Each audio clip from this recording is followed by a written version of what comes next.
Oi, oi, pessoal. Vamos conversar um pouquinho sobre o desenvolvimento psicomotor. Vocês vão perceber que muitos conceitos a gente vai sempre reiterar nas aulas para que isso se torne um conhecimento consolidado, para que a gente consiga fixar alguns pontos que são considerados importantes para essa compreensão da educação psicomotora. Então, a todo momento, a gente vai rever, revisitar coisas que já foram vistas, e é muito importante que, à medida que a gente for avançando, em todos os momentos que vocês talvez não compreenderem, né, o que está sendo dito, ou algum termo desconhecido, que a gente consiga realmente estar pesquisando, que a gente consiga se voltar a esse entendimento, né, com um pouco mais de profundidade, tá bom? Hoje a gente vai tratar de alguns aspectos psicomotores que nos fazem observar esse desenvolvimento global dessa criança como sinais de acompanhamento, como possibilidades não de um diagnóstico, mas de identificação daquilo que necessita de uma intervenção pedagógica, né? Bem como eu vou explicar para vocês a proposta que está sendo apresentada de estudo de caso para que a gente elabore um plano de intervenção pedagógica.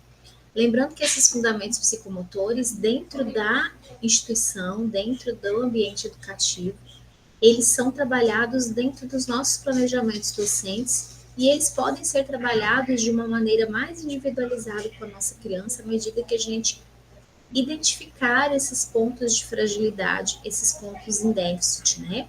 Então, este plano de intervenção pedagógica, ele se volta justamente a nós, quando identificarmos essas dificuldades psicomotoras, nós temos um olhar atento para aquela criança em específico que está apresentando determinada dificuldade de aprendizagem, ou aquela criança que apresenta dificuldades de estar avançando na aquisição dessas habilidades, né?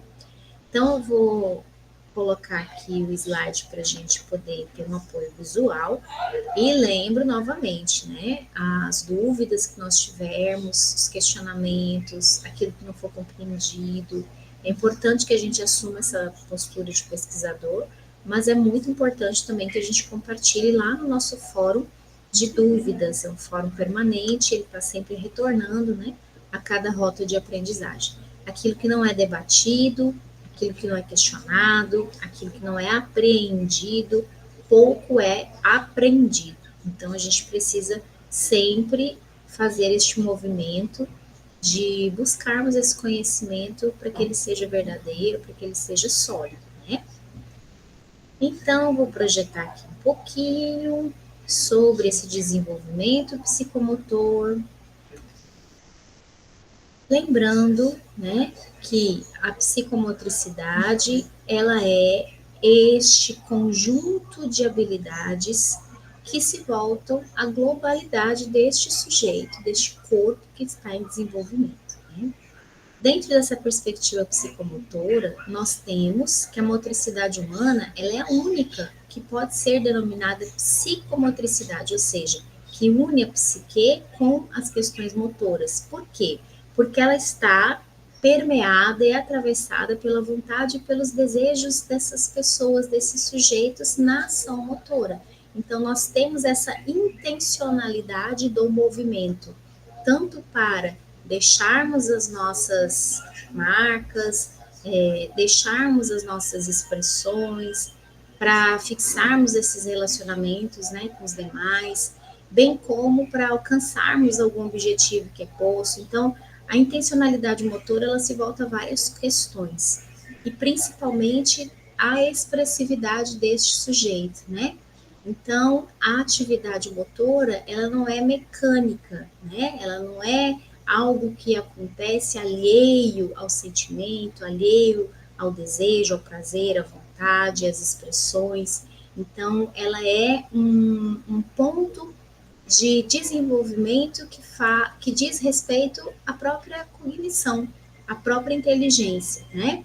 Então, muitas vezes essas habilidades elas são mobilizadas, ou seja, nós temos competência para fazer algumas coisas porque temos uma série de habilidades que já foram adquiridas e que se mobilizam, né? Que se colocam aí a serviço a resolução de algum problema, tá? Nós já vimos, então, pessoal, que um dos fundamentos está no esquema corporal, que é essa imagem de si, né? É a criança, o bebê, a criança bem pequena, a criança pequena, olhar-se no espelho e identificar essas partes do corpo, nomear estas partes do corpo, porque o corpo é essa representação da individualidade desse sujeito, né? Então, a imagem corporal, como a gente acabou de dizer, não é uma percepção mecânica, mas é um conjunto de muitos elementos que fazem com que este sujeito que está em desenvolvimento, ele se compreenda enquanto pessoa, ele se compreenda enquanto humano, enquanto sujeito que aprende, né? Então, é muito importante que a gente valorize e compreenda que a experiência dessa criança consigo e com o outro é que vai construindo essa imagem pessoal, é que vai se fazendo com que a criança, ao perceber-se como sujeito, sinta-se cada vez mais seguro, capaz, né? Que esses atos sejam cada vez mais potentes, que ela tenha essa curiosidade com relação à descoberta e à exploração do mundo. A imagem corporal, ela se volta então a todos esses aspectos que dizem respeito ao meu posicionamento no mundo, que dizem respeito às questões psicológicas, às questões emocionais, cognitivas, ou seja, de aprendizagem, né? Que dizem respeito a toda essa organização desse sistema complexo que é o corpo humano, que envolve essa estruturação que ela é biológica, que ela é fisiológica, mas que ela também está relacionada a todas as todos os elementos é, psíquicos, né? De intervenções psíquicas, de elaborações psíquicas, todas as percepções que este ser humano tem de si e desse mundo que o rodeia, passa por essas conexões neurais, passa por esse desenvolvimento motor também. Então, essa base neurológica, ela está intimamente relacionada ao desenvolvimento do equilíbrio, né? O equilíbrio é que faz com que este corpo, ele adquira posturas de movimentação mais intencionais, né? Então, ele consegue transformar esta ação humana em possibilidades em que ele infere sentido, em que as pessoas colocam a intencionalidade, essa criança coloca a intencionalidade para aprender. E como nós já vimos, a criança ela é produtora de cultura.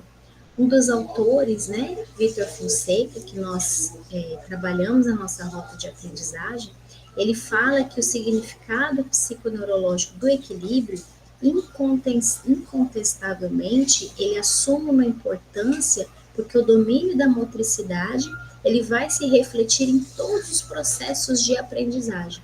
Então, o equilíbrio é um elemento fundamental para essas aprendizagens mais complexas, né? Assim como a tonicidade. O tônus é essa firmeza, essa tensão do músculo. Então, o bebê, ao nascer, ele vai desenvolver este tônus que vai possibilitar que ele levante o pescoço, que ele sente, que ele engatinhe, posteriormente que ele ande, né, que ele está se organizando para essa marcha. Então, imagine o quanto é bonito um bebê que, a princípio, tem uma perspectiva do mundo por estar no colo, ou por estar deitado, seja de barriga para cima, ou de barriga para baixo, ou de lado, mas que daqui a pouco esse bebê ele começa a ter outros movimentos e ele começa a perceber o mundo por um outro ângulo. Então, olha o quanto isso é bonito, né?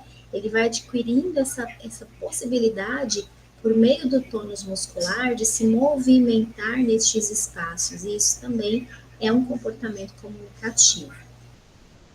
Nós temos algumas dificuldades relacionadas ao tônus, que é muito importante que a gente perceba, principalmente na primeira infância, né? Que é a hipotonia, que é essa pouca resistência muscular, e a hipertonia, que é um super, né, aumento deste tônus. Então, as crianças que muitas vezes, né, que não balançam os braços ao andar, que são rígidas, né, que escreve muito forte, que às vezes chega a rasgar a folha. Então, este movimento, ele precisa, né, ser articulado a cada momento. Deixa eu só colocar aqui, senão nós vamos perder essa conexão. Só um minuto. Meu amor, o Rafa, liga bem aqui, querida. Liga bem aqui, por favor. Certo.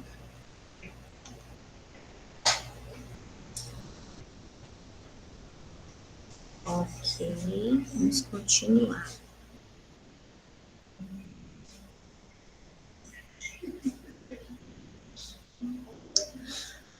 Ok.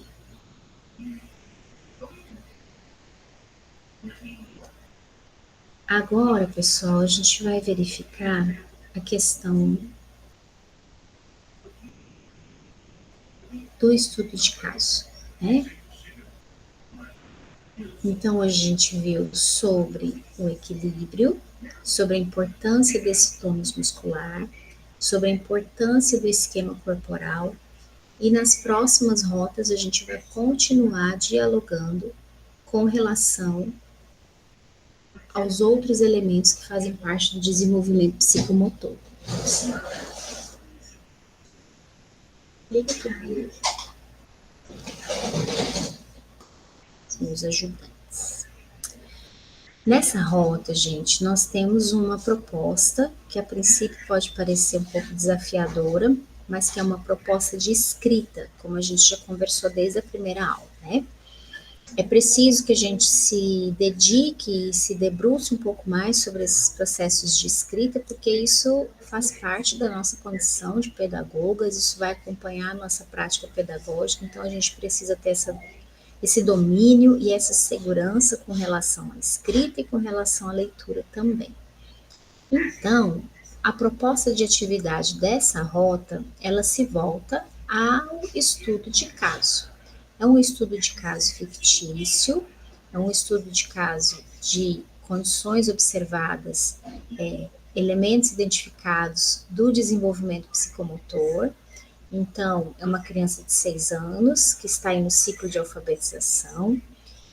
A professora dessa criança percebeu algumas dificuldades, né, com relação às vivências que exigem a coordenação motora e a concentração. Ela observou e registrou, porque o registro é fundamental e importantíssimo.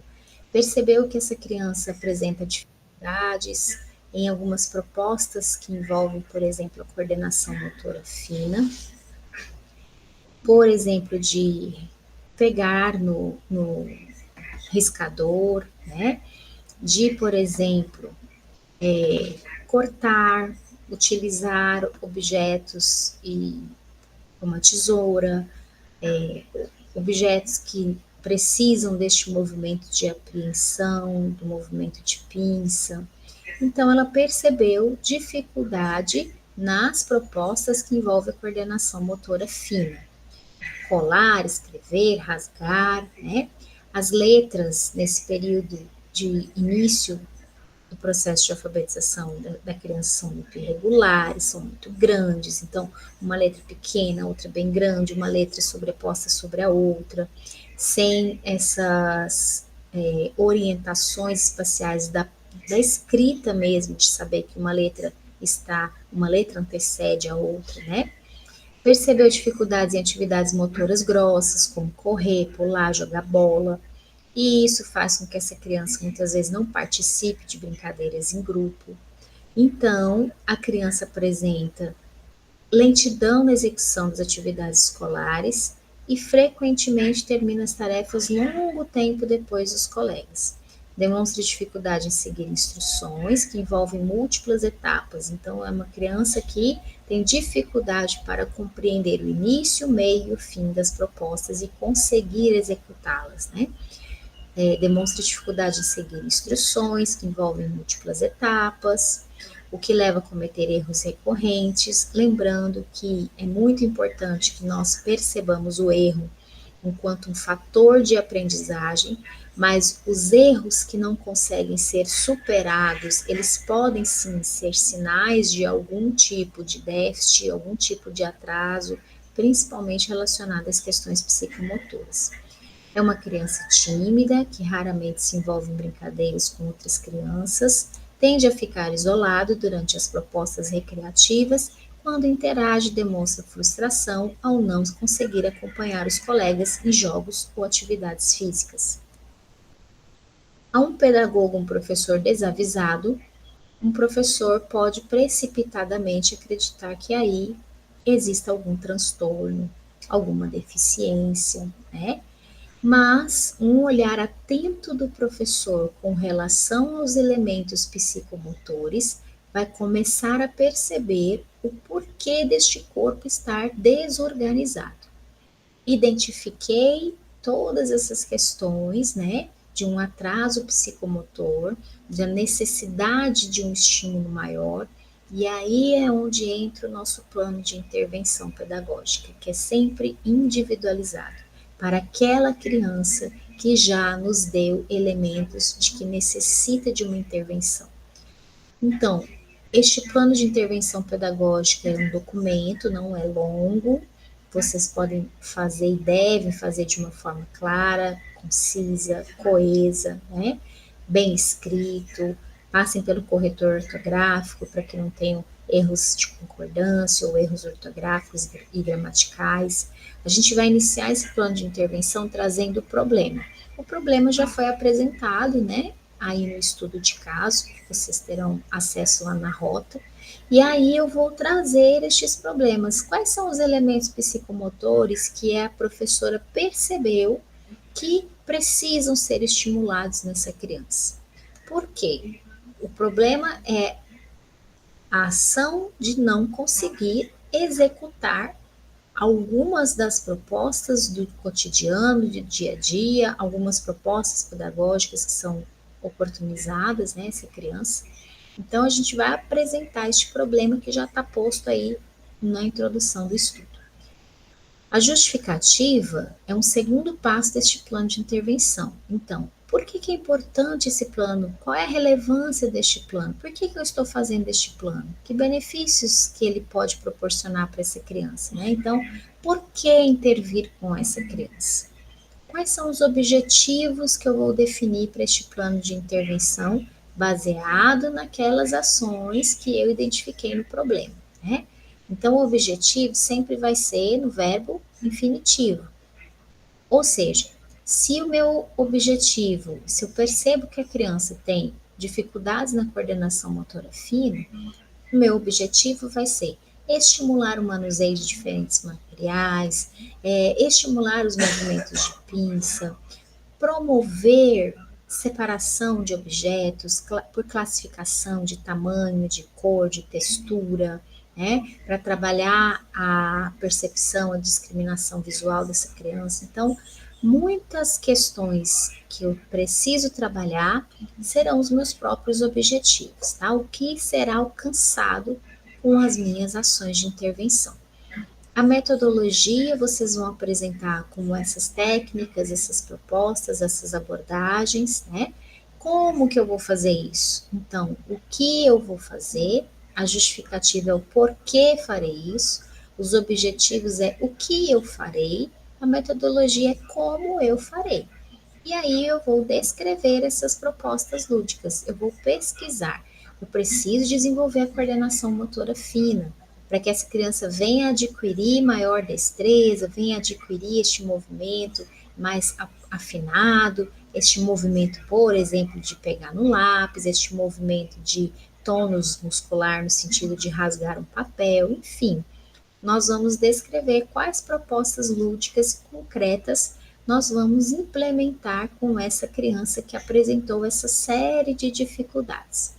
As referências precisam ser citadas, não de site ou de blog, né? Mas referência daquilo que a gente leu da própria rota de aprendizagem, que traz capítulo do livro institucional e que traz também o artigo científico. e outras referências que a gente puder pesquisar e deve pesquisar também, certo? Então, um plano de intervenção simples, não precisamos fazer um documento muito longo, mas que esse documento seja objetivo. Dúvidas que nós tivermos, nós vamos dialogar lá no nosso espaço da rota de aprendizagem, lá no nosso fórum permanente, que é aonde a gente precisa. Olha, foi um emojizinho errado aí, fui parar a apresentação. Que é onde a gente precisa dialogar, né? E é onde a gente precisa trocar essas informações. É tão importante que a gente compreenda esse desenvolvimento psicomotor, porque, como eu disse, muitas questões voltadas às dificuldades de aprendizagem, né, muitas dessas questões, elas são sanadas com o estímulo correto. Então, a identificação desses elementos deficitários, e mais do que a identificação, a intervenção disso junto à criança, faz com que a criança adquira novas e tantas habilidades que vão fazer com que ela tenha acesso a essas múltiplas aprendizagens que ela precisa, né, adquirido ao longo da educação infantil. Então, é muito importante que a gente compreenda que, por exemplo, trabalhar o equilíbrio não é uma questão mecânica de brincar, estar em um pé só, pular com os dois pés, andar em uma linha reta, andar em uma linha curva, compreender que eu consigo transpor um obstáculo, né? Por meio de um circuito psicomotor, por exemplo, onde eu abaixo, eu levanto, eu pulo, eu salto, eu arrasto, tudo isso faz com que este corpo se desenvolva em âmbito motor, em âmbito afetivo, em âmbito intelectual. Isso nós não podemos esquecer, ok? Então eu espero que vocês consigam aproveitar esse momento de estudo com dedicação, na integralidade que ele pede que a gente tenha, né, na leitura, na íntegra dos textos, no vídeo que está sendo colocado do Corpo em Movimento nessa rota de número 4, que é um vídeo super bacana, que a gente precisa degustar e aproveitar também. E que vocês façam com que esse momento de estudo de caso seja um momento de crescimento, porque é um momento de pesquisa, é um momento que você vai pesquisar possibilidades lúdicas e concretas de intervenção, certo? Então, um abraço, um bom estudo para vocês. Eu espero que realmente a gente consiga, neste terceiro período, vencer essas dificuldades que porventura nos acompanharam até aqui com relação à leitura. Sempre neste desafio de ler cada vez mais, de fazer os registros acerca daquilo que a gente lê, porque é assim realmente que a gente vai compreendendo também as nossas formas de aprender e as melhores maneiras com as quais a gente aprende, tá bom?